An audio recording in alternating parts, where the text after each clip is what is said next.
భూచలనాలు అంటే భూమి కలిగిన చలనాలు ఏ విధంగా ఉన్నాయి అని కానీ మనం చూసినట్టయితే భూమికి యాక్చువల్గా ఆధునిక మానవుడు ప్రాచీన కాలంలో అయితే భూమి అనేది యాక్చువల్గా తిరగటం లేదు, సూర్యుడే భూమి చుట్టూ తిరుగుతున్నాడని అనుకునేవాళ్ళు.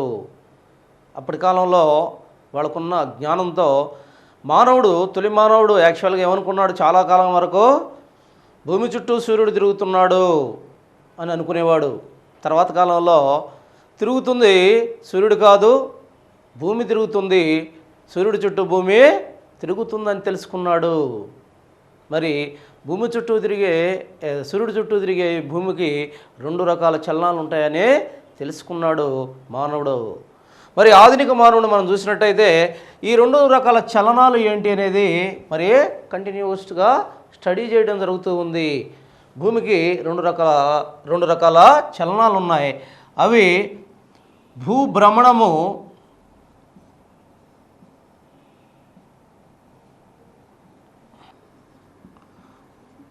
భూ పరిభ్రమణము.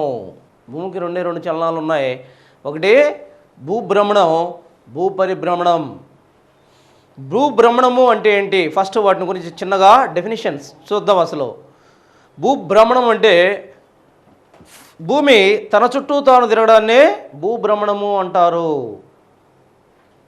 భూమి తన చుట్టూ తాను తిరుగుతుంది, దాన్నే భూభ్రమణం అంటున్నాం. భూమి తన చుట్టూ తాను తిరుగుతూ సూర్యుడు చుట్టూ తిరుగుతుంది, దాన్నే భూపరిభ్రమణం అంటాము. సింపుల్ క్వశ్చన్స్ అయ్యి. దీంట్లో యాక్చువల్గా భూభ్రమణం అప్పుడు ఏం జరుగుతుంది, ఇందాక మనం చూసినట్టు 360 డిగ్రీలు తిరగడానికి 24 గంటలు పడుతుంది. దీంట్లో భూభ్రమణానికి యాక్చువల్గా భూమి తన చుట్టూ తాను తిరగడానికి ఎంత కాలం పడుతుంది అంటే 23 గంటల 56 నిమిషాల 4.6 సెకండ్ల కాలం పడుతుంది. దాన్నే 24 గంటలు అంటున్నాము.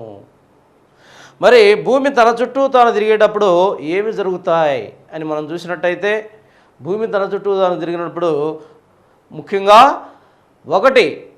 4 మరి పరిస్థితులు ఏర్పడతాయి భూగోళం మీద.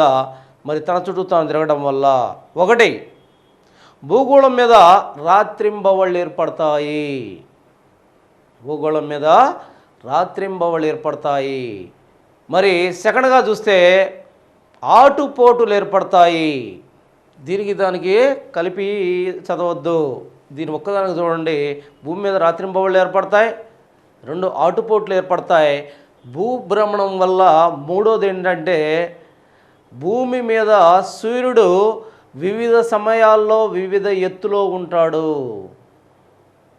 వివిధ సమయాల్లో వివిధ ఎత్తులో కనిపిస్తాడు. మరి యాక్చువల్గా భూమి మీద నుంచి చూస్తే సూర్యుడు 3 రకాలుగా కనిపిస్తాడు మనకి.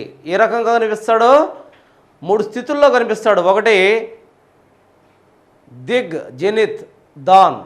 Dusk, first dusk, second one zenith, మూడోది వచ్చేసి దాన్.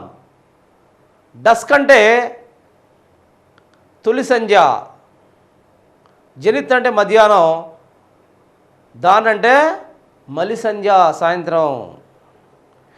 ఈ రెండిట్లో మనం చూసినట్టయితే డస్క్, దాను, ఈ 2 కాలంలో యాక్చువల్గా సూర్యుడు దిక్కుమండలంలో కనిపిస్తాడు. దిక్కుమండలం అంటే యాక్చువల్గా ఉదయం సాయంత్రం ఎట్ట కనిపిస్తాడు సూర్యుడు, ఏదైతే భూమి ఆకాశం 2 కలుసుకున్న ప్రాంతంలో కనిపిస్తూ ఉంటాడు మనకి, దాన్నే దిక్కుమండలం అంటాం. సో దాన్ని అక్కడ పెడితే మరి భూభ్రమణంలో మనకేం కనిపిస్తాయి, రాత్రింబవళ్ళు ఏర్పడతాయి. మరి ఆటుపోట్లు కనిపిస్తాయి, పోటుపాట్లు కనిపిస్తాయి. ఆ తర్వాత 3వదిగా ఏం కనిపిస్తుంది, సూర్యుడు భూమి మీద రకరకాల ఎత్తుల్లో కనిపిస్తాడు దీనివల్లే, భూభ్రమణం వల్ల. అంతేకాకుండా భూమి మీద వీచే ఈ గాలులు, మామూలుగా వీచే గాలులు ఈ భూమధ్య రేఖకి, ఇది భూమి అయితే యాక్చువల్గా భూమధ్య రేఖకి ఇటు నుంచి వీచే గాలులు ఈ పైకి పోయిన తర్వాత ఇవే కుడివైపుకు వంగుతాయి. ఇటు నుంచి వీచే గాలులు యాక్చువల్గా ఈ ప్రాంతం నుంచి ఇటు వచ్చేటప్పుడు ఎడం వైపుకు వంగుతాయి. ఇటేమో ఇవి కుడివైపు కొంగుతాయి, ఇటు ఎడం వైపు వంగుతాయి. యాక్చువల్గా సహజంగా మామూలుగా భూమి మీద వీచే గాలుల్లో ఈ మార్పు వస్తుంది. ఎందుకని? భూమి తన చుట్టూ దాన్ని తిరిగేటప్పుడు ఏ బలం వస్తుంది భూమికి? కొరియాలిస్ బలం అంటారు దాన్ని. భూమి తన చుట్టూ తాను తిరిగేటప్పుడు దాన్ని ఏమంటారు? భూభ్రమణం అంటున్నాం. ఈ భూభ్రమణం వల్ల భూమికి వచ్చే శక్తి ఏంటి? కొరియాలిస్ శక్తి. మరి ఈ కొరియాలిస్ శక్తి అనేది ఒక అభికేంద్రక శక్తి. మరి ఆ శక్తి వల్ల ఏం జరుగుతుంది అంటే భూమి మీద వీచే గాలులు మరి ఉత్తరార్ధగోళంలో కుడివైపుకి, దక్షిణార్ధగోళంలో ఎడమ వైపుకి వంచబడతాయి ఆ కొరియాలిస్ బలం వల్ల. మరి ఆ దిగ్విషయాన్ని ఎవరు చెప్పారు? పెరల్స్ అనే వ్యక్తి చెప్పడం వల్ల దాన్ని పెరల్స్ లా అంటాము. పెరల్స్ సూత్రం దీన్ని వివరిస్తుంది. ఏ సూత్రం దీన్ని వివరిస్తుంది? పెరల్స్ సూత్రం. ఇది యాక్చువల్గా భూభ్రమణము. మరి ఈ భూభ్రమణాన్ని మనం చూసినట్టయితే ఈ భూభ్రమణంలో మనకి ఏం కనిపిస్తున్నాయి యాక్చువల్గా? సరే, భూభ్రమణం తర్వాత మనకి భూ పరిభ్రమణం. ఏంటి పరిభ్రమణం అంటే? యాక్చువల్గా భూమి తన చుట్టూ తాను తిరుగుతూ, ఇది సూర్యుడైతే, ఇది సూర్యుడైతే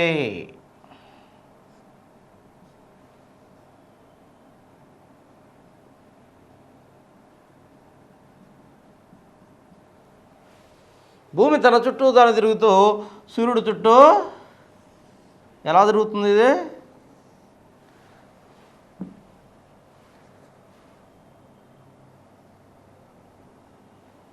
దీర్ఘవృత్తాకార కక్షలో తిరుగుతూ ఉంది. దీన్నే పరిభ్రమణం అంటాం. భూమి తిరుగుతూ ఉంది తన చుట్టూ తాను తిరుగుతూ ఒక పక్క తన చుట్టూ తాను తిరుగుతూ ఇట సూర్యుడు చుట్టూ తిరుగుతుంది. సూర్యుడు చుట్టూ తిరిగే ఈ భూమిని మనం ఏమంటున్నాం? భూమి యొక్క సూర్యుడు చుట్టూ తిరిగే ఈ ఎట్ట తిరుగుతుంది? దీర్ఘవృత్తాకార కక్షలో. ఏ కక్షలో తిరుగుతుంది అంటాడు? దీర్ఘవృత్తాకార కక్షలో తిరుగుతుంది. దీన్ని మనం భూ పరిభ్రమణం అంటున్నాము. మరి భూ పరిభ్రమణం వల్ల ఏం జరుగుతాయి అని మనం చూసినట్టయితే, భూ పరిభ్రమణం వల్ల యాక్చువల్గా మనకి రాత్రింపవళ్ళు భూభ్రమణం వల్ల ఏర్పడితే, భూ పరిభ్రమణం వల్ల రాత్రింబవళ్లలో కాల వ్యత్యాసాలు ఏర్పడతాయి. రెండు ఒకటిగా కనిపిస్తాయి, జాగ్రత్తగా ఉండాలి. భూభ్రమణం వల్ల రాత్రింబవళ్ళు ఏర్పడతాయి. భూ పరిభ్రమణం వల్ల రాత్రింబవళ్ళ మధ్య ఉన్న కాల వ్యత్యాసాలు ఏర్పడతాయి. ఒకటి. రెండు, భూభ్రమణం కారణంగా ఋతువులు ఏర్పడతాయి. ఋతువులు అంటే 12 ఋతువులు ఉన్నాయి యాక్చువల్గా. ఈ ఋతువులు ఏర్పడతాయి. లేదా 3 ఏ కాలాలు ఉన్నాయి? వేసవికాలం, వర్షాకాలం, శీతాకాలం. ఈ కాలాలు ఏర్పడతాయి, ఈ ఋతువులు ఏర్పడతాయి యాక్చువల్గా. ఎందుకు ఏర్పడతాయి ఋతువులు? ఋతువులు కూడా ఎందుకు ఏర్పడతాయంటే, భూమి యాక్చువల్గా తన చుట్టూ తాను తిరుగుతూ సూర్యుడు చుట్టూ తిరిగేటప్పుడు భూమి యొక్క అక్షం అంటే ఏంది యాక్చువల్గా? ఏదైతే ఉత్తర దక్షిణ ధ్రువాల్ని కలుపుతూ భూమి మధ్య గుండా గీయబడిన ఒక ఊహారేఖను మనం అక్షం అంటున్నాం. ఆ భూమి అక్షం మరి 23.5 డిగ్రీలు మరి కక్షాతలానికి 23.5 డిగ్రీలు వంగి ఉంది. దానివల్ల ఏర్పడుతున్నాయి. రెండోది, మనం ఇందాక చెప్పుకున్నట్టు భూమధ్య రేఖ నుంచి పైకి పోయే కొంది అటు ఉత్తరంగా పోయినా, ఉత్తర ధ్రువం వైపు పోయినా, ఇటు కిందకి దక్షిణ ధ్రువం వైపు పోయినా సరే ఏమవుతున్నాయి? అక్షాంశాల యొక్క పరిమాణం తగ్గుతూ ఉంది. అక్షాంశ పరిమాణం తగ్గుతూ ఉంది. మరి ఈ కారణం వల్ల ఋతువులు ఏర్పడుతున్నాయి. ఈ కారణాల వల్ల ఋతువులు ఏర్పడుతున్నాయి. 3, 1 రాత్రింబవళ్ళ మధ్య కాల వ్యత్యాసం. 2 యాక్చువల్గా ఏర్పడుతున్నాయి? ఋతువులు ఏర్పడుతున్నాయి. 3 ఆయనాలు. ఏంటి ఆయనాలంటే? ఆయనాలు ఏర్పడుతున్నాయి. ఏంటి ఆయనాలంటే? ఇక్కడ మనం గమనించాల్సింది ఒకటి ఉంది ఇంపార్టెంట్గా. యాక్చువల్గా ఇది భూమి. ఈ భూమిలో యాక్చువల్గా ఇది 0 డిగ్రీస్. దీంట్లో 23.5 డిగ్రీల నార్త్ అంటున్నాం, 23.5 డిగ్రీల సౌత్ అంటున్నాము. 23.5 డిగ్రీల నార్త్, 23.5 డిగ్రీల సౌత్ అంటున్నాం. దీంట్లో మనం చూసినట్టయితే 23.5 డిగ్రీల సౌత్ అంటున్నాం. దీంట్లో మనం చూసినట్టయితే యాక్చువల్గా ఆయనాలు 2 రకాలుగా కనిపిస్తాయి మనకి. శీతాకాల ఆయనం, వేసవికాల ఆయనం. Winter సాల్స్టైస్, summer సాల్స్టైస్. ఇంగ్లీష్లో వింటర్ సాల్స్టైస్. వింటర్ సాల్స్టైస్ అంటే శీతాకాల ఆయనము, సమ్మర్ సాల్స్టైస్ వేసవికాల ఆయనం. ఇక్కడ చూడండి, నీట్గా చూడాలి. ఇక్కడ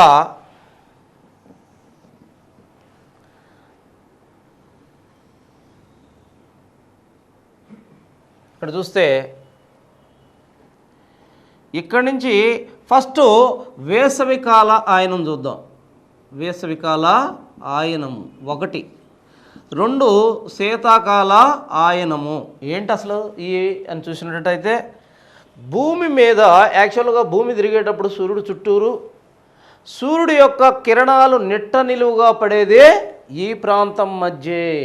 ఇక్కడి నుంచి సూర్యకిరణాలు ఇటుపక్క కానీ ఏటవాలుగా పడతాయి. ఈ రెండుటి మధ్య సూర్యుడు పైకి కిందకి గమిస్తూ ఉంటాడు. ఇక్కడి నుంచి ఇక్కడికి వస్తాడు, ఇక్కడి నుంచి ఇక్కడికి గమిస్తూ ఉంటాడు. చూద్దాం. వేసవి ఆయనాంతం అంటే యాక్చువల్గా ఇక్కడి నుంచి స్టార్ట్ అవుతుంది సూర్యుడు. ఎప్పుడు స్టార్ట్ అవుతాడో సూర్యుడు ఇక్కడికి వచ్చేసరికి ఫస్ట్ ఇక్కడి నుంచి స్టార్ట్ అవుతాడు. ఎప్పుడైతే దక్షిణం నుంచి ఉత్తరంగా స్టార్ట్ అవుతున్నాడో దీన్నే ఉత్తరాయనాంతం లేదా వేసవి ఆయనాంతం అంటాము. ఎందుకన్నాం వేసవి ఆయనాంతం అని మనం? ఎందుకనంటే ఇక్కడి నుంచి ఇక్కడికి వచ్చేసరికి మనకి ఏమవుతుంది, ఇక్కడ వేసవి ఉంటుంది. సూర్యుడు ఎటు మూవ్ అవుతాడో ఆ ప్రాంతాల్లో ఉష్ణోగ్రత పెరుగుతుంది. సూర్యుడు ఇక్కడి నుంచి ఇటు వస్తే ఇటు ఉష్ణోగ్రత పెరుగుతుంది. ఉత్తరార్ధగోళంలో ఇక్కడి నుంచి ఉత్తరార్ధగోళం వస్తే ఉత్తరార్ధగోళంలో ఉష్ణోగ్రత పెరుగుతుంది. ఉత్తరార్ధగోళం నుంచి దక్షిణార్ధగోళం వస్తే దక్షిణార్ధగోళంలో ఉష్ణోగ్రత పెరుగుతుంది. సేమ్ టైం ఉత్తరార్ధగోళంలో చలికాలం ఉంటుంది. జాగ్రత్తగా గమనించాలి ఇది. సూర్యుడు ఉత్తరార్ధగోళం వచ్చాడు, ఉత్తరార్ధగోళంలో హీట్ స్టార్ట్ అయింది. అదే దక్షిణార్ధగోళంలో ఏముంటుంది, అదే టైంలో శీతాకాలం ఉంటుంది. ఎందుకని? సూర్యుడు లేడు అక్కడ, ఉత్తరార్ధగోళంలోకి వచ్చేస్తున్నాడు. సేమ్ వైస్ వర్సా అదే జరుగుతుంది. తర్వాత ఎప్పుడైతే సూర్యుడు దక్షిణార్ధగోళంలోకి వెళ్ళాడో ఉత్తరార్ధగోళంలో శీతాకాలం ఉంటుంది. ఇది గమనించాలి. ఏమవుతుంది, చాలా సింపుల్గా గమనించండి. ఇక్కడ దక్షిణం నుంచి ఉత్తరార్ధకు వస్తూ ఉన్నాడు సూర్యుడు. ఈ దక్షిణం నుంచి ఉత్తరానికి వచ్చేటప్పుడు పరిస్థితి ఏంటి, ఇక్కడ 0 డిగ్రీని దాటాడు. 0 డిగ్రీని దాటిన తర్వాత యాక్చువల్గా వస్తూ ఉన్నప్పుడు ఇక్కడ పరిస్థితులు ఏమవుతాయి, ఉత్తరార్ధగోళంలో సూర్యుడి కిరణాలు ఈ ప్రాంతంలో నిట్ట నిలువుగా పడతా ఉంటాయి. తీర వచ్చేలాగే ఈ ప్రాంతం అంతా కూడా అత్యధిక ఉష్ణోగ్రతకు మారిపోతుంది. అదే టైంలో ఈ ప్రాంతం అంతా అత్యల్ప ఉష్ణోగ్రతలు ఉంటాయి. సో ఇక్కడ చూద్దాం. యాక్చువల్గా వేసవి ఆయనము అనేది దక్షిణం నుంచి ఉత్తరానికి సూర్యుడు గమించే గమనాన్ని మనం ఆయనం అంటున్నాం. దాంట్లో వేసవి ఆయనము దీన్ని యాక్చువల్గా. కానీ వేసవి ఆయనాంతం అంటే ఏంటి? ఆయనాంతం అంటే సూర్యుడు ఇక్కడికి వచ్చిన తర్వాత ఉత్తరార్ధగోళంలో సూర్యుడి కిరణాలు ట్రాపిక్ ఆఫ్ క్యాన్సర్ అంటే కర్కట రేఖ మీద నిట్ట నిలువుగా పడతాయి. అక్కడి నుంచి ఇక సూర్యుడు అటు కదలడు, మళ్ళీ ఇటు మూవ్ అవుతాడు. తర్వాత చూద్దాం. ఇక్కడ ఎప్పుడైతే నిట్ట నిలువుగా కర్కట రేఖ మీద రేస్ కరెక్ట్గా నిట్ట నిలువుగా పడ్డాయో అది ఏ డే అవుతుంది, జూన్ 21. జూన్ 21వ రోజు సూర్యుడి దగ్గరకు వచ్చేసి ఈ ప్రాంతంలో ఇక్కడ ఇది కర్కట రేఖ, ఇది మకర రేఖ. కర్కట రేఖ మీద సూర్యకిరణాలు నిట్ట నిలువుగా పడతాయి. ఆ నిట్ట నిలువుగా పడ్డ రోజు దీన్నే వేసవి ఆయనాంతం. అంతం అయిపోయింది ఇక్కడికి. జూన్ 21 చివరి రోజు అది. దీన్ని ఏమనాలి తెలుసా, మళ్ళీ దక్షిణ ఆయనాంతానికి ప్రారంభ రోజు కూడా ఇదే. ఎందుకని? అదే రోజు సూర్యుడు మళ్ళీ వెనక్కి గమిస్తాడు. అంటే వేసవి ఆయనాంతం కానీ లేదా ఆయనాంతం కానీ ఏది జూన్ 21, అదే జూన్ 21 రోజు మళ్ళీ ఇక్కడి నుంచి స్టార్ట్ అవుతాడు కాబట్టి దక్షిణ ఆయనాంత ఆరంభ రోజు కూడా ఇదే అవుతుంది. అర్థమవుతుంది కదా, సింపుల్. ఆ తర్వాత ఇక్కడికి వచ్చాడు ఇక్కడికి వచ్చిన తర్వాత ఏంటి పరిస్థితి, దక్షిణాన మకర రేఖ మీద సూర్యుడి కిరణాలు లాస్ట్లో నిట్ట నిలువుగా పడతాయి. ఇక్కడతో దక్షిణాయనాంతం అయిపోయింది. దక్షిణాయనాంతం ఎప్పుడు జరుగుతుంది, డిసెంబర్ 22 ఇంకా నీట్గా డిసెంబర్ 22 ఈ రెండు గుర్తుపెట్టుకోవాలి. దీన్ని వేసవకాల ఆయనాంతం అంటాం, దీన్నే ఉత్తరాయనాంతం అంటాం. ఆయనాంతం ఇది ఉత్తర ఆయనం, ఇటు నుంచి ఇటు వచ్చేది ఉత్తరాయనం, ఇటు నుంచి ఇటు వచ్చేది దక్షిణాయనం. ఇది ఆయనాంత రోజు, ఇది దక్షిణ ఆయనాంత రోజు, ఇది దక్షిణ ఆయనాంత ప్రారంభ రోజు, ఇది ఉత్తరాయనాంత ప్రారంభ రోజు. ఇన్ని గుర్తుపెట్టుకోవాలి కంపల్సరీగా. సో దీనిలో మనం చూసినట్టయితే దీన్ని వేసవి ఆయనాంతం, దీన్ని శీత ఆయనాంతం అని కూడా అంటారు. Summer సాల్స్టైస్ and winter సాల్స్టైస్. సో ఈ రెండు జాగ్రత్తగా గుర్తుపెట్టుకోండి. దీంట్లో ఏం జరుగుతుంది, దీనిలో యాక్చువల్గా ఇది ఆయనాంతం. ఆయనాంతాల తర్వాత మనకు విషవత్తులు వస్తాయి. విషవత్తులు, ఈక్వినాక్సిస్. విషవత్తులు అంటే ఏంటి అని మనం చూసినట్టయితే ఇక్కడ ఏం కనిపిస్తుంది, ఆయనాంతాలప్పుడు ఇక్కడి నుంచి మూవ్ అయింది పోతూ ఉంది. యాక్చువల్గా ఇక్కడికి వచ్చేసరికి భూమధ్య రేఖ మధ్య, యాక్చువల్గా ఇక్కడ ఇది ప్రారంభ రోజు కదా, డిసెంబర్ నుంచి జనవరి, ఫిబ్రవరి, మార్చి దగ్గరకు వచ్చేలకి, అంటే చూడండి ఒక్కసారి, ఇక్కడి నుంచి ఇక్కడికి వచ్చేలకు 6 నెలలు పట్టింది, ఇక్కడి నుంచి ఇక్కడికి వచ్చేలకే 6 నెలలు పట్టింది. ఇది కూడా మీరు కాల్కులేట్ చేసుకోవాలి. ఈ 6 నెలల్లో ఏం జరుగుతుంది చూడండి. డిసెంబర్ నుంచి స్టార్ట్ అయింది, డిసెంబర్ నుంచి జనవరి, ఫిబ్రవరి, మార్చి 21కి వచ్చేసరికి ఖచ్చితంగా భూమధ్య రేఖ మీద సూర్యుడి కిరణాలు నిట్ట నిలువుగా పడతాయి. That is called equinoxes. దాన్నే విషవత్తులు అంటారు. ఇక్కడ చూడండి, మే 21కి ఇక్కడ పడ్డాయి, ఆ తర్వాత జూన్ 21కి ఇక్కడికి వచ్చేసింది. ఓకే, జూన్ 21 ఇది ప్రారంభ రోజు కదా, మళ్ళీ దీనికి ఇక్కడి నుంచి జూన్ 21 నుంచి వచ్చింది. June, July, August, September. ఈ సెప్టెంబర్ 23కి వచ్చేలకి, సెప్టెంబర్ 23కి వచ్చేసరికి ఇక్కడ భూమధ్యరేఖ మధ్య మళ్ళీ కిరణాలు నెట్ట నిలువుగా పడ్డాయి. ఈ 2 రోజుల్ని మనం ఈక్వినాక్సిస్ అంటాము, విషవత్తులు అంటారు. ఈక్వినాక్సిస్ అంటే విషవత్తులు అంటారు. దీన్ని మార్చి 21ని వసంతకాల విషవత్తు, వేసవకాల కాదు, ఇందాక వేసవకాలం అయిపోయినాయి, వసంతకాల విషవత్తు. సెప్టెంబర్ 23వ తేదీని శరత్కాల విషవత్తు అంటారు. శరత్కాల విషవత్తు అంటారు. మరి ఈ విషవత్తులో ఏం జరుగుతుంది, ఈ 2 రోజుల్లో భూగోళంలో ఏ ప్రాంతంలోనైనా రాత్రింబవళ్ళు సమానంగా ఉంటాయి. అడుగుతాడు క్వశ్చన్స్. ఏ కాలంలో, ఈ క్రింది ఏ కాలంలో భూగోళం మీద ఉన్న ప్రతి ప్రాంతంలో రాత్రింబవళ్ళు సమానంగా ఉంటాయి. ఈ క్రింది రోజుల్లో కేవలం 2 రోజుల్లో, ఈ 2 రోజుల్లో మాత్రమే భూగోళం మీద ఉన్న ఏ ప్రాంతంలోనైనా రాత్రింబవళ్ళు సమానంగా ఉంటాయి. ఈ 2 రోజులు ఇవే, మార్చి 21, సెప్టెంబర్ 23. వీటిని విషవత్తులు అంటారు. దీన్ని వసంతకాల విషవత్తు అని, దీన్ని యాక్చువల్గా శరత్కాల విషవత్తు అంటారు. ఈ విషవత్తులు, ఈ విషవత్తులు దేనిలో జరుగుతున్నాయి, ఇది ఎస్. ఇక్కడ ఇంకా మనం ఇక్కడ ఋతుపవనాలు ఏర్పడ్డాయి. ఇది సి, ఈ రెండింటి పెట్టాం కాబట్టి సి. యాక్చువల్గా ఏం చేసాం, ఆయనాంతాలు. డి ఏం పెట్టుకున్నాం, విషవత్తులు. డి ఏం పెట్టాం, విషవత్తులు. ఈ పరిహేళి, అపహేళి. విషవత్తుల వరకు అయిపోయింది మనకి, విషవత్తులు చెప్పుకున్నాం. ఇక్కడ పరిహేళి, అపహేళి చెప్పుకుంటున్నాం. పరిహేళి అంటే ఏంటి యాక్చువల్గా, అపహేళి అంటే ఏంటి. ఇప్పుడు ఇందాక మనం చూసినట్టు యాక్చువల్గా ఇది ఓకే, ఇది చూశారు కాబట్టి ఇక్కడ పరిహేళి, అపహేళిలో మనకేం కనిపిస్తుంది,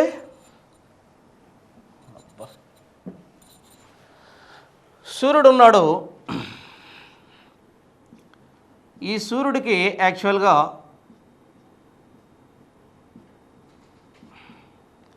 ఈ సూర్యుడు చుట్టూ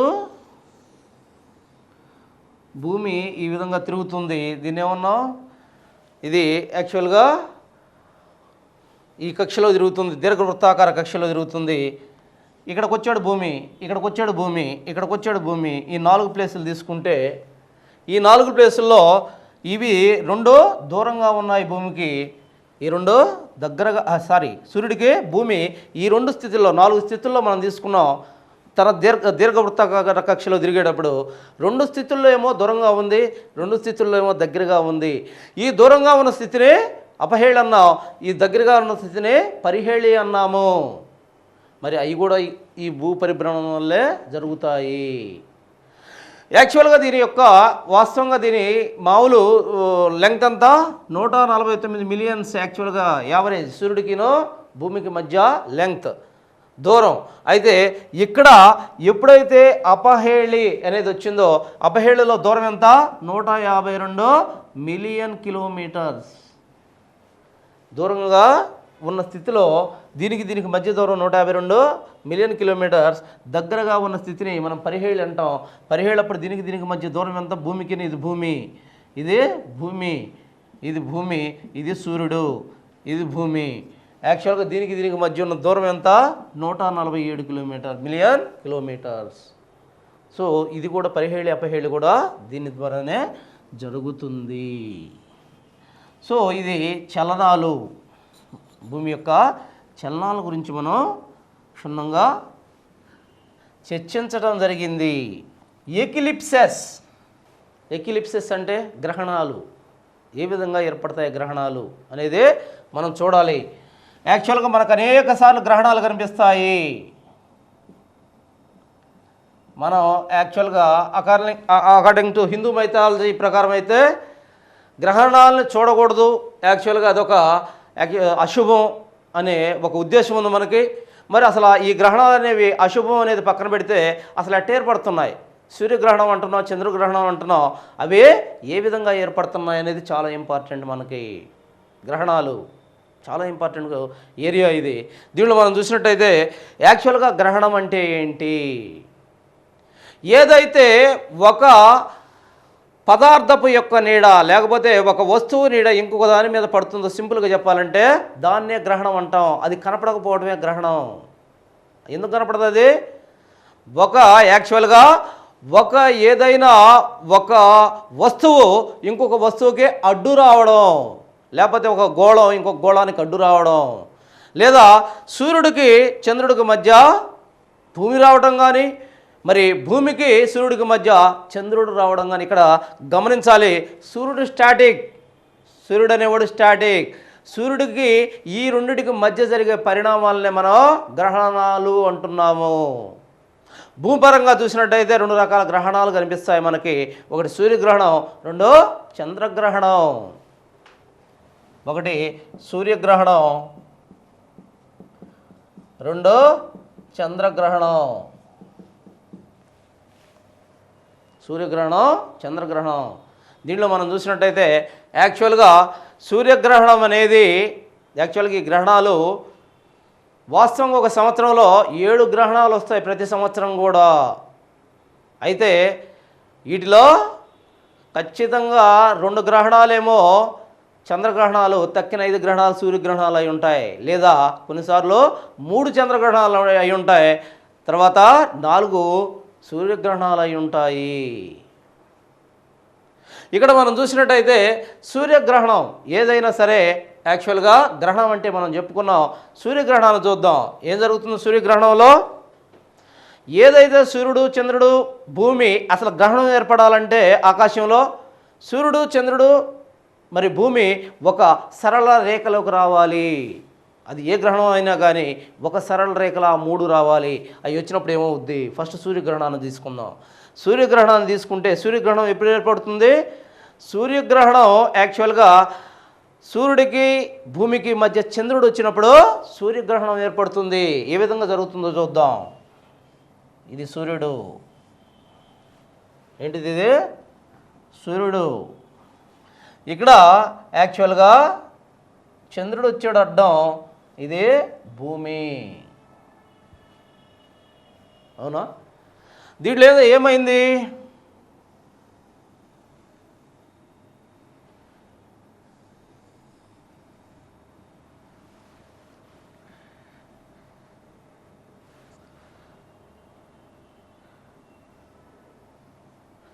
యాక్చువల్గా ఇదే చంద్రుడు,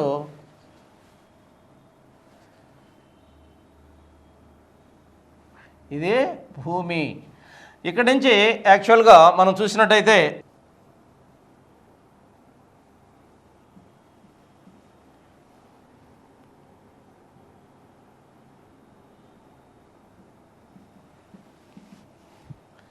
చూడండి,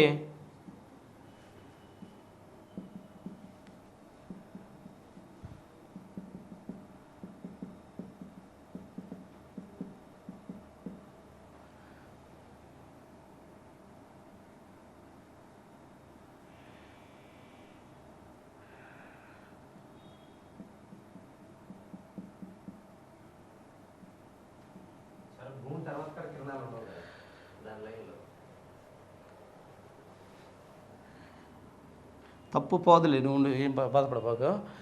సూర్యగ్రహణంలో మనం చూసినట్టయితే యాక్చువల్గా చూడండి, ఇక్కడ సూర్యుడికి భూమికి మధ్య చంద్రుడు వచ్చాడు.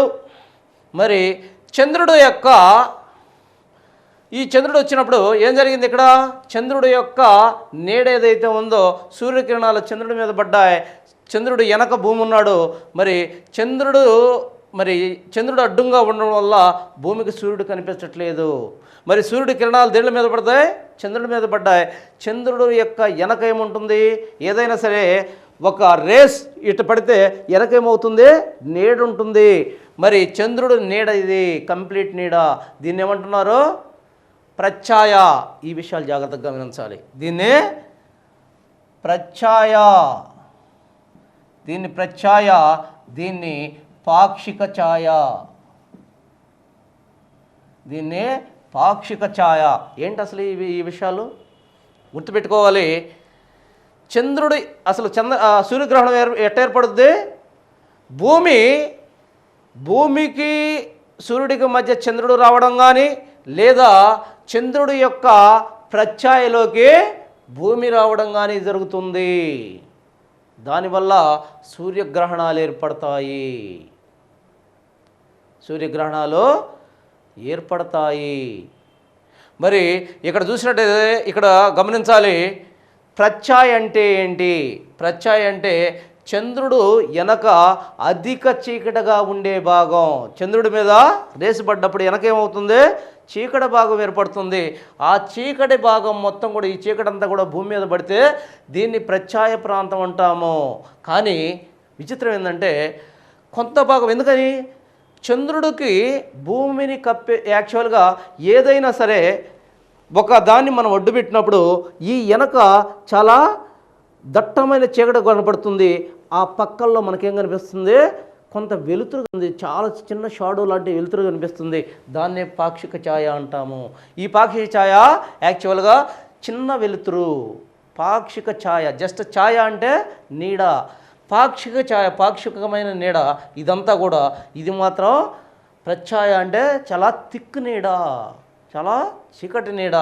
ఈ నీడ పడిన ప్రాంతం అంతా కూడా మనకి సూర్యుడు కనిపించడం కొంత ఇదిలో అంతా కనిపించడా సూర్యుడు?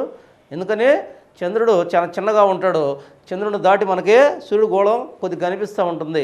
అందుకే సూర్యుడుగా ఎట కనిపిస్తాడు? ఏది ఆ బ్రైట్నెస్ పోయి యాక్చువల్గా ఒక మట్టి ముద్దలాగా మనకి కనిపిస్తూ ఉంటాడు, గ్రహణంలాగా కనిపిస్తుంటాడు. అట కనిపించే గ్రహణాన్ని కంకణ సూర్యగ్రహణం అంటాము. కంకణ సూర్యగ్రహణం అంటాము. దీనిలో మనం చూసినట్టయితే యాక్చువల్గా మనం చూసినట్టయితే అమావాస్య రోజున పగటిపూట మనకి సూర్యగ్రహణం వస్తుంది. ఏదైనా సరే సూర్యగ్రహణం వచ్చింది అంటే అది అమావాస్య రోజు అయి ఉండాలి, పగటిపూటన వస్తుంది. అయితే ప్రతి అమావాస్య రోజున సూర్యగ్రహణం వస్తుందా అంటే రాదు. ఎందుకనంటే దానికి కారణం మరి చంద్రుడి యొక్క కక్ష భూకక్షల మధ్య వ్యత్యాసం మనం చూసినట్టయితే ఐదు 5°9" మరి కోణీయ వ్యత్యాసం ఉండటమే దీనికి మెయిన్ కారణంగా చెప్పుకోవచ్చు. జస్ట్ మీరు ఆ బిట్టును గుర్తుపెట్టుకోండి. 5°9" వ్యత్యాసం ఉండటమే దానికి కారణం. కక్షల మధ్య, రెండింటి కక్షల మధ్య ఉండటమే దానికి కారణం. అంతేకాకుండా ఇక్కడ సూర్యుడి దగ్గర చెప్పుకుందాం. యాక్చువల్గా సూర్యుడిని మనం చూసినట్టయితే సూర్యగ్రహణం అనేది యాక్చువల్గా దీని యొక్క లెంగ్త్, సూర్యగ్రహణం మెయిన్ లెంగ్త్ ఎంత అంటే దీని నిడివి ఎంత ఉంటుందంటే 12 నిమిషాలు ఉంటుంది. 12 నిమిషాలు ఉంటుంది. మరి మొన్న రీసెంట్గా వచ్చిన సూర్యగ్రహణాన్ని మనం చూసినట్టయితే 2010 జాగ్రత్తగా గమనించాలి. 2010లో వచ్చిన సూర్యగ్రహణాన్ని చూసినట్టయితే అది జూలైలో వచ్చిందనుకుంటా. మరి ఆ సూర్యగ్రహణాన్ని మనం చూసినట్టయితే గత 1000 సంవత్సరాల కాలంలో ఎప్పుడూ లేని అంత పెద్ద సూర్యగ్రహణాన్ని మనం చూసాం 2010లో. యాక్చువల్గా దాని నిడివి 7.5 నిమిషాలు, 7.5 నిమిషాలుగా మనం చూస్తూ ఉన్నాము. ఓకే, ఇది యాక్చువల్గా మనకి సూర్యగ్రహణం. మరి అదే చంద్రగ్రహణం మనం తీసుకున్నట్టయితే చంద్రగ్రహణంలో ఏం లేదు, ఇక్కడ భూమి వస్తుంది, ఇక్కడ చంద్రుడు వస్తాడు. భూమి మధ్యలోకి రావడంతో చంద్రగ్రహణంలో మనకేం కనిపిస్తుంది, ఈ 3 ఒక సరళరేఖ రావాలి చంద్రగ్రహణంలో కూడా. మరి దీనికి అంటే సూర్యుడికి చంద్రుడికి మధ్య భూమి రావాలి, లేదా భూమి యొక్క ప్రఛాయలోకి చంద్రుడు రావాలి. అప్పుడే మామూలుగా చంద్రగ్రహణం వస్తుంది. చంద్రగ్రహణం వస్తూ ఉంది. మరి చంద్రగ్రహణాలు చూసినట్టయితే చంద్రగ్రహణాలు అనేవి యాక్చువల్గా పౌర్ణమి రోజు రాత్రులందు వస్తాయి. కంపల్సరీగా పౌర్ణమి రోజులు అయి ఉండాలి, రాత్రులు అయి ఉండాలి, అప్పుడే మనకి చంద్రగ్రహణం కనిపిస్తుంది. అయితే ప్రతి చంద్రగ్రహణం మరి పౌర్ణమి రోజు వస్తుందా అని మనం ఆలోచించినట్టయితే రాదు. ఎందుకని ఇక్కడ కూడా భూకక్షకి చంద్రకక్షకి మధ్య గల మరి కోణీయ వ్యత్యాసం మనం చూసినట్టయితే 5°4" ఉండడమే దీనికి కారణము. ఇంకా మనం చూసినట్టయితే యాక్చువల్గా మొత్తం చంద్రగ్రహణం యొక్క నిడివి 105 నిమిషాలు. యాక్చువల్ నిడివి ఎంత 105 నిమిషాలు. మొన్న రీసెంట్గా 2011లో వచ్చిన చంద్రగ్రహణం శతాబ్ద కాలంలోనే అతిపెద్ద చంద్రగ్రహణం. మరి దాని యొక్క నిడివి ఎంత ఉండింది, వాస్తవంగా అయితే 105 నిమిషాలు మ్యాక్సిమం నిడివి. దీని నిడివి 2011లో వచ్చిన దాని నిడివి 100 నిమిషాలు ఉంది. 100 నిమిషాలు కనిపిస్తూ ఉంది. ఇంకోటి కూడా గుర్తుపెట్టుకోవాలి. యాక్చువల్గా మరి చంద్రుడు ఒకే నెలలో 2 పౌర్ణమిలు వస్తే దాన్ని బ్లూ మూన్ అంటారు. ఒక నెలలో సేమ్ నెలలో 2 పౌర్ణమిలు వస్తే దాన్ని బ్లూ మూన్ అంటారు. ఒకే నెలలో 2 అమావాస్యలు వస్తే దాన్ని బ్లాక్ మూన్ అంటారు. అది కూడా మీరు గుర్తుపెట్టుకోవాలి. మరి సూర్యగ్రహణం అప్పుడు జరిగే పరిణామాలు ఏంటి, అవి కూడా మనం గమనించాలి. సూర్యగ్రహణం అప్పుడు ఏం జరుగుతాయి, 2 పరిణామాలు జరుగుతాయి. సూర్యగ్రహణం అప్పుడు ఏం జరుగుతాయి, 2 సిచ్యువేషన్స్. ఒకటి బెయిలీ బీడ్స్,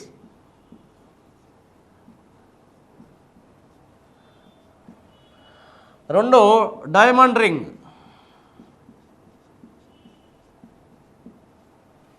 ఈ బెయిలీ బీడ్స్ అనేది యాక్చువల్గా సూర్యగ్రహణం అప్పుడు ఏముంటుంది, మధ్యలో చంద్రుడు ఉంటాడు. చంద్రుడి మీద సూర్యుడు కిరణాలు పడతాయి, దానివల్ల మనకు సూర్యుడు కనిపించడు. దాన్నే మనం సూర్యగ్రహణం అంటున్నాం.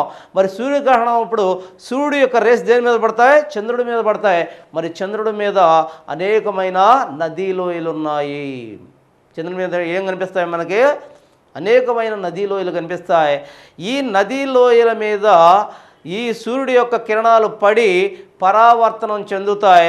ఆ పరావర్తనం చెందిన అవి ఏ విధంగా కనిపిస్తాయి, మనకి బీడ్స్ లాగా కనిపిస్తాయి. పూలు మరి యాక్చువల్గా బీడ్స్ ఆ బీడ్స్ లాగా కనిపిస్తాయి, మరి పూల యొక్క దండల్లాగా కనిపిస్తాయి, చూడటానికి మెరుస్తూ అవి రిఫ్లెక్ట్ అయ్యి ఆ కిరణాలు అవి చూడటానికి ఎట్ట కనిపిస్తాయి, పూల దండల వలె కనిపిస్తాయి. మరి ఈ పూల దండల వలె కనిపించిన వీటిని మరి ఈ దిగ్విషయాన్ని బెయిలీ అనే శాస్త్రజ్ఞుడు కనిపెట్టాడు కాబట్టి అతని పేరుగా వాటిని బెయిలీ బీడ్స్ అంటున్నారు. బెయిలీ బీడ్స్ అంటున్నారు. మరి ఆ తర్వాత చూసినట్టయితే రెండవది డైమండ్ రింగ్. ఎప్పుడు జరుగుతుంది ఇది? సూర్యగ్రహణం అప్పుడు. సూర్యగ్రహణం అప్పుడు మనకు యాక్చువల్గా సూర్యుడిలో 3 ఏరియాలు ఉంటాయని చెప్పుకున్నాం. ఏదది? ప్రోటోస్పియర్, క్రోమోస్పియర్, కరోనా. యాక్చువల్గా ఈ మూడిట్లో మనకి కరోనా అనే ప్రాంతం ఎప్పుడూ కనిపించదు, ఒక్క సూర్యగ్రహణం అప్పుడే కనిపిస్తుంది. చాలాసార్లు అడిగాడు బిట్టు. సూర్యుడిలో ఉండే కరోనా భాగం ఎప్పుడు కనిపిస్తుంది? చంద్రగ్రహణం అప్పుడు, సూర్యగ్రహణం అప్పుడు, పౌర్ణమి రోజు, అమావాస్య రోజు, ఏమేమో అడుగుతాడు. సూర్యగ్రహణం పెట్టాలి మనం. దీంట్లో మనం చూసినట్టయితే సూర్యగ్రహణంలో మనకి కంకణ సూర్యగ్రహణం యాక్చువల్గా మొత్తం కరోనా కనిపిస్తుంది. ఆ కరోనా ఏ ఆకారంలో ఉంటుందంటే మధ్యలో మొత్తం కూడా అది ఒక గోళంలాగా ఉండి, అంటే సూర్యుడు ఎట్ట కనిపిస్తాడు మనకి, ఒక యాక్చువల్గా మధ్యలో ఈ విధంగా ఉంటాడు సూర్యుడు, ఇట్ట కనిపిస్తాడు. దీనిలో ఏడు కనిపిస్తున్నాడు మనకి సూర్యుడు, ఈ విధంగా కనిపిస్తాడు. ఈ ప్రాంతం, ఈ చుట్టుపక్కల ప్రాంతం అంతా వెలుగుతూ ఉంటుంది ఒక రింగ్ లాగా. ఈ మధ్యలో ప్రాంతం మొత్తం కూడా ఏముంటుంది, నల్లగా కనిపిస్తాడు. ఇదంతా కూడా వెలుగుతూ కనిపిస్తుంది. ఒక డైమండ్ రింగ్. డైమండ్ రింగ్ ఎట్ట ప్రకాశిస్తుంటుందో మధ్యలో హోల్ నుండి ఆ విధంగా కనిపిస్తుంది కాబట్టి దీన్నే డైమండ్ రింగ్ అన్నారు. అంతేకాకుండా యాక్చువల్గా మనం చూసినట్టయితే ఒకసారి జరిగిన క్రమంలో సూర్యగ్రహణం కానీ చంద్రగ్రహణం కానీ మరి అదే క్రమం ఎన్ని సంవత్సరాలకు ఒకసారి రిపీట్ అవుద్దని మనం చూసినట్టయితే ప్రతి 18 సంవత్సరాల 10 రోజులకు ఒకసారి అదే క్రమం రిపీట్ అవుతూ ఉంటుంది. అదే క్రమం రిపీట్ అవుతూ ఉంటుంది. సో దీంతో మనకి గ్రహణాలు అయిపోయాయి. గ్రహణాలు అయిపోయాయి. ఈ గ్రహణాలు అనేవి వాస్తవంగా కూడా మూఢనమ్మకం కాదు. ఈ గ్రహణాల వల్ల జరిగేవి అనేక అనర్థాలు జరుగుతాయి. మరి ఆనాటి కాలం నుంచి కూడా దీని మీద మనకి సైంటిఫిక్ నాలెడ్జి, అది మూఢనమ్మకం అనుకుంటున్నాం, యాక్చువల్గా అది ఒక సైంటిఫిక్ నాలెడ్జ్. యాక్చువల్గా ఈ గ్రహణాలు జరిగేటప్పుడు ఏం జరుగుతుంది, అటు చంద్రగ్రహణం జరిగినా ఇటు సూర్యగ్రహణం జరిగినా మరి ఏం జరుగుతుంది ఇక్కడ ఈ ప్రాంతంలో? యాక్చువల్గా ఆ ప్రాంతం మొత్తం కూడా దాని నుంచే ఆ టైంలో ఖచ్చితంగా అతి నీల లోహిత కిరణాలు, అతి నీల లోహిత కిరణాలు, అతి నీల లోహిత కిరణాలు అంటే యూవీ రేస్, అల్ట్రావైలెట్ రేస్. ఈ అల్ట్రావైలెట్ రేస్ అనేవి యాక్చువల్గా అక్కడి నుంచే కిందకు వస్తూ ఉంటాయి. ఎప్పుడైతే అవి కిందకు వస్తూ ఉంటాయో ఆ టైంలో వాటికి ఎక్స్పోజ్ అయితే జరిగే పరిణామాలు ఏంటి? ఒకటి, కంప్లీట్గా గుడ్డితనం వస్తుంది బాగా ఎక్స్పోజ్ అయితే వాటి వల్ల. అంతేకాకుండా అనేక రకమైన కొన్ని చర్మానికి సంబంధించి కొన్ని ఎఫెక్ట్స్ జరుగుతాయి. ముఖ్యంగా ఎవరైతే మరి యాక్చువల్గా గర్భిణీ స్త్రీలు ఉంటారో మరి ఆ గర్భిణీ స్త్రీలో దీనికి ఎక్స్పోజ్ అయితే ఏమవుతుంది, కంప్లీట్గా మరి అవకతవకలాగా జననం జరుగుతుంది. మరి పుట్టే బిడ్డ కూడా అష్టావక్రంగా ఏర్పడతాడు. జననం అనేది సరిగా ఉండదు. ఈ రకమైన డిఫెక్ట్స్ దీనివల్ల గ్రహణాల వల్ల మనకు కలుగుతూ ఉంటాయి.